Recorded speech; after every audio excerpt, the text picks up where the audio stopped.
Coca-Cola. The drinks brand has been tied to the World Cup for so long that many fans see the two as natural partners, which is exactly the point. Coca-Cola became an official sponsor back in the 1970s and has renewed that role through every tournament since. The reason a soft drink spends so much to sit beside a football trophy comes down to emotion. When you feel joy watching your team score, the brand wants to be in that same frame, sharing the feeling without earning it. Stadiums are filled with their logos. The trophy tour is often sponsored by them, and the advertising around each match is carefully placed. This is the heart of what people call passion marketing, where a product attaches itself to something you already love. The company is not selling you sugar in those moments. It is renting your happiness. Studies on sports sponsorship show that fans genuinely transfer warm feelings from the team to the brand. That transfer is worth far more than any single advertisement could ever be. It explains why a beverage company will pay enormous sums just to be the official taste of the tournament. Adidas. The sportswear giant maintains one of the deepest relationships in all of football, providing the official match ball for every World Cup since 1970. This ball is not an insignificant detail, as it becomes the most photographed object of the entire competition. Every goal, every save, and every replay puts the product in front of billions of people for free. Adidas creates a new ball for each tournament, often giving it a memorable name and an innovative look that fans quickly recognize. The company also sponsors many of the biggest national teams and players, engaging with the sport on multiple fronts simultaneously.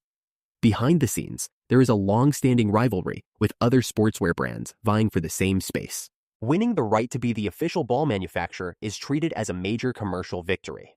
The cost is high, but the reward is the constant exposure that money cannot normally buy.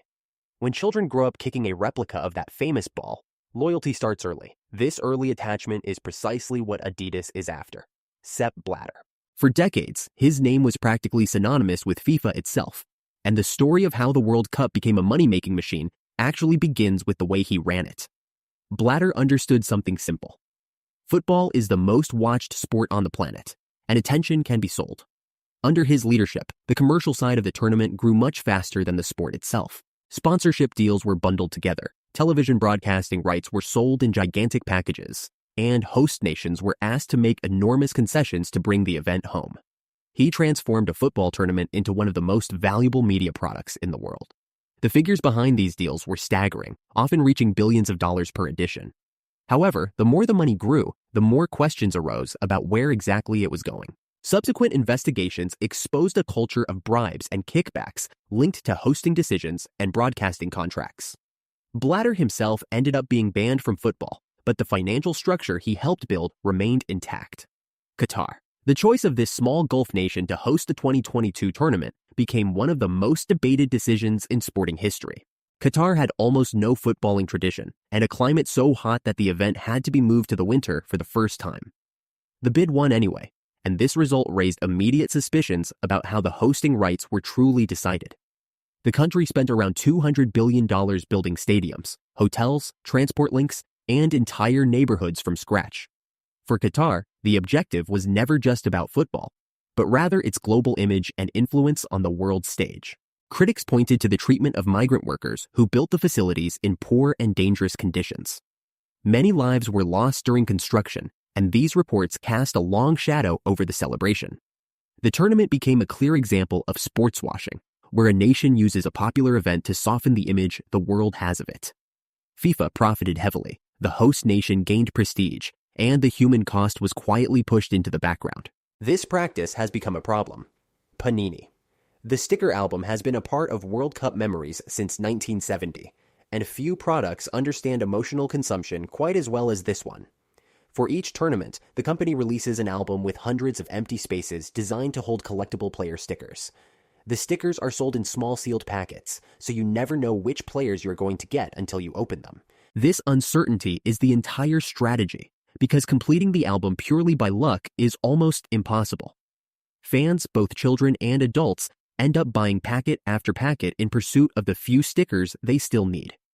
Researchers have calculated that completing a full album with random packets would cost a considerable amount of money. The design works like a slot machine, rewarding you just frequently enough to keep you playing. Swapping stickers with friends has become part of the culture, which has only deepened the attachment to the product. What seems like harmless fun is, in fact, a carefully constructed cycle of consumption. It transforms the excitement of the tournament into a steady stream of small, repeated purchases. McDonald's, the fast food chain, has been an official partner of the World Cup for years, and its presence reveals the reach of this marketing strategy. A burger company has no real connection to football, yet it invests heavily to be alongside the sport. The brand sponsors fan programs, runs themed promotions, and even arranges for children to walk onto the pitch alongside the players. The image of a child holding a footballer's hand is powerful and connects the restaurant to a unique memory. The strategy is aimed directly at families, knowing that parents make purchasing decisions based on what excites their children. During the tournament, special menus and collectible items are launched to associate the meal with the event. None of this has anything to do with the quality of the food itself. It is about being present in the happiest moments of millions of families simultaneously. The company is buying a place in your family celebration. That place, repeated across the world, is worth far more than anything else. Lionel Messi. The player became the central figure of the 2022 final, and his story shows how individual stars are transformed into marketing machines. When Messi finally lifted the trophy, the moment was watched by over 1 billion people around the world.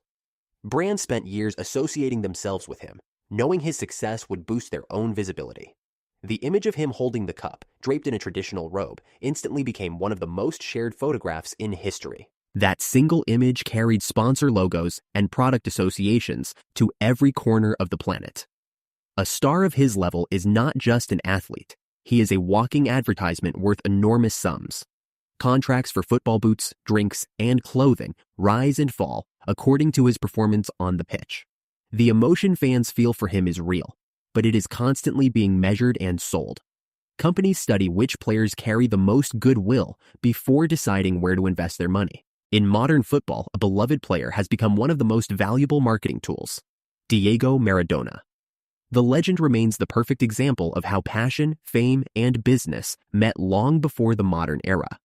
His goals in 1986 transformed him into a national hero in Argentina and a global icon almost overnight. This fame turned him into a brand whose name and image have been used, commercialized, and fought over for decades. Sponsors wanted him, broadcasters created content around him, and his every move became commercial material.